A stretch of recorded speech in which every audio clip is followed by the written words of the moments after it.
All right, as you guys know, we like to use a Hypervolt for our myofascial therapy, part of our myofascial therapy here in the clinic. And I often hear that people would love for me to teach their spouse how to do this without injuring their spine or whatever else happens when this thing runs up onto a bone.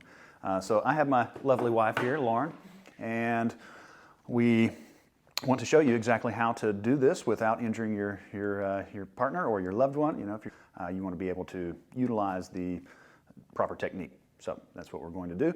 I will also show you some massage techniques if you don't happen to have a Hypervolt. They come with many different types of attachments. There are all sorts of reasons why you would use different things, but I like the soft attachment head. You can get a little small one for $200 from Hypervolt, and they're very, very useful.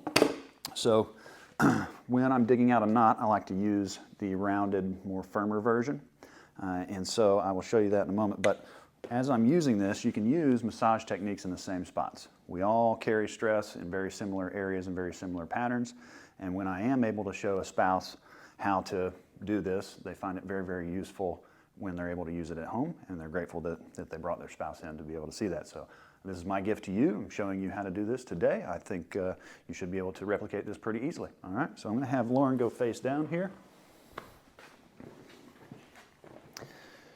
And so the most common pattern of tension is where everybody carries their stress. There's many reasons for that, but it's basically where the neck meets the shoulder. And if I pinch around the base of the neck, I'm going to basically find the top rib here. There's a little bony surface that I can pinch on. And then we come down to the shoulder blade. So it's important to know where that shoulder blade angle is. So if I come down here and I feel this little knotted bone, and I come out here on the ridge towards the shoulder, I can feel this spine. That's called the supraspinatus, or that's the spine of the scapula. And we have a supraspinatus muscle and an infraspinatus muscle, and other muscles that run down from the shoulder down the shoulder blade.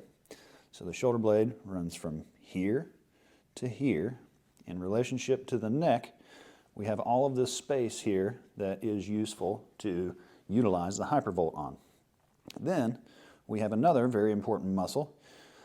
You often have felt knots in your day, and if somebody pushes on those knots right now, along the inside, closer to the spine, along this border of the scapula, there is a muscle set that runs down through there that Lauren has a few knots in, and we're going to work to dig all of that out. So, number one, I'm going to turn on the Hypervolt. I like to be on the lowest setting. There's many different gears. You don't need it to be at the highest gear by any means. I keep it on the lowest setting for every single one of my treatments.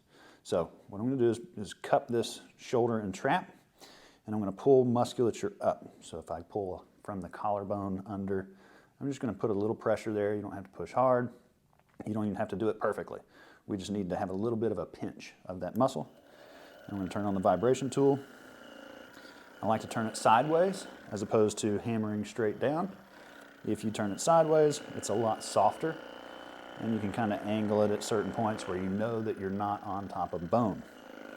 Now, I want to come close to the neck, but I don't want to get onto the spine. So I'll feel the little spinous processes, I'll feel my bony scapula, and the neck. I do not want to go onto the neck. That disturbs major proprioceptors in the neck and can make them dizzy and hurt their neck. So if I just stay right here where I can fit my hand on that shoulder, then I won't hit the spine. I'm just off the side of the spine. Put my hand underneath, and I put a little pressure down and in. And I just kind of run along the top of that scapula and back. And you can feel that. And so I spend a few minutes there, or kind of 20 seconds on. Then I start to run down the medial, or the inside of the shoulder blade.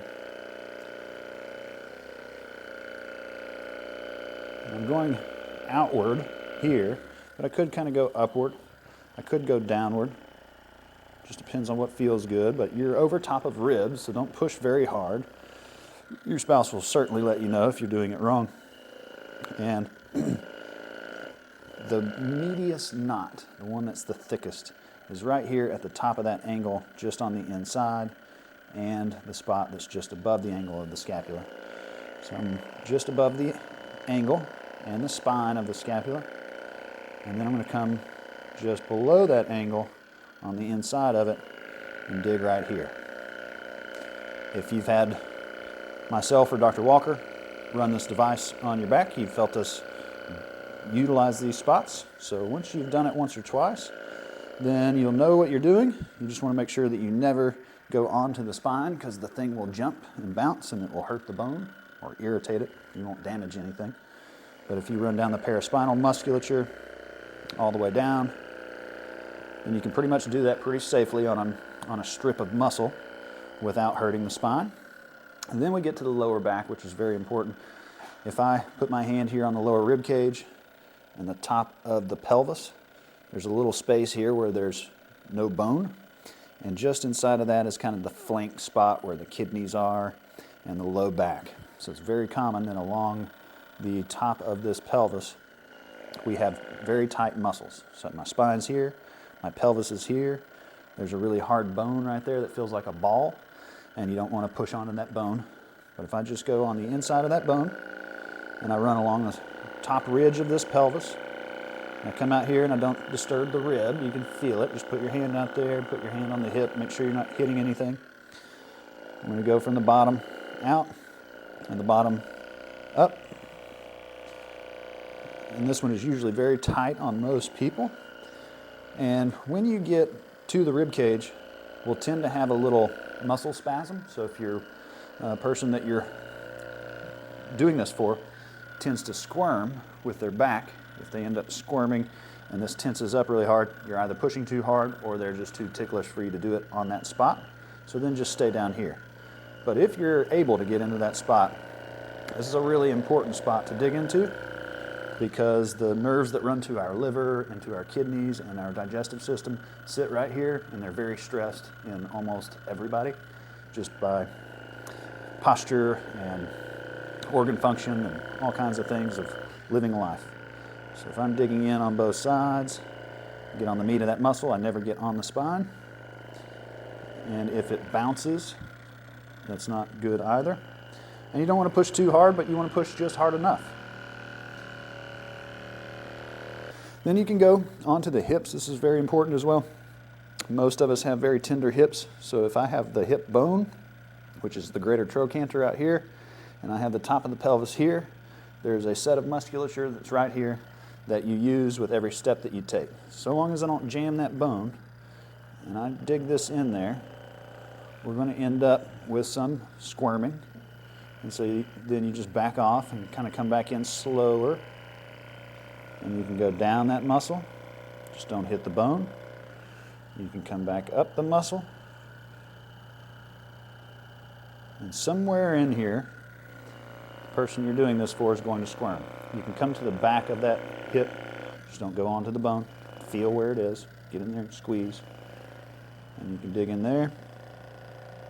Another important spot is along the sacrum. And the sacrum runs down all the way to the tailbone. It runs from the low back down. So if you find that border of the sacrum over here, just on the inside of that border, I can push and I can run out the piriformis, which is very helpful. And then you can make your way down the leg gently. Just don't push on any bones around the knee. And the calf is very good, the ball of the foot, all these different places. One last place I forgot to mention is the back of the shoulder blade. So again, I was all over here on the inside of that shoulder blade. But if I take that spine and the border of that shoulder blade, there's a bunch of muscles that sit in the back of this rotator cuff that you want to dig on. Kind of move forward and back, up to the back of the shoulder itself. And you can come down the shoulder blade. You want their arm to wiggle like that. That's how you know you're doing it right. And you also don't want to irritate them too much. You can also do massage techniques for all of that. I would say one important spot is here. So just digging in and pushing up. And you can feel the ribs out here. Just come right where the ribs end in the lumbar spine and just dig. You can also kind of take your hands, cross them over, and just pull up with this hand and push down with this hand. You can do that the whole way. So you can kind of do that on both sides. Squeeze the other way. Just put that rotation in there. And then come finish everything off with a nice little bit of pressure. Dig on the inside of that shoulder blade, just up, gently, holding 2-3 seconds in each position. Push it out towards the shoulder, 2 or 3 seconds. Push it out. And then come up into the meat of this shoulder and trap area. And try to feel like you're pinching down towards that rib. And coming from the back here with your thumb, from the front here with your finger, kind of digging up. And then pinch that just to where they feel it. And then kind of massage. You should feel a little ache in there. And then you can come back in and just squeeze blood flow into it with one of those. Do that on both sides, of course. Make sure you keep them balanced. So if you're going to do both shoulders, you can leave it at that. Or just the low back and hips, you can leave it at that. I wanted to give you that gift. Thank you.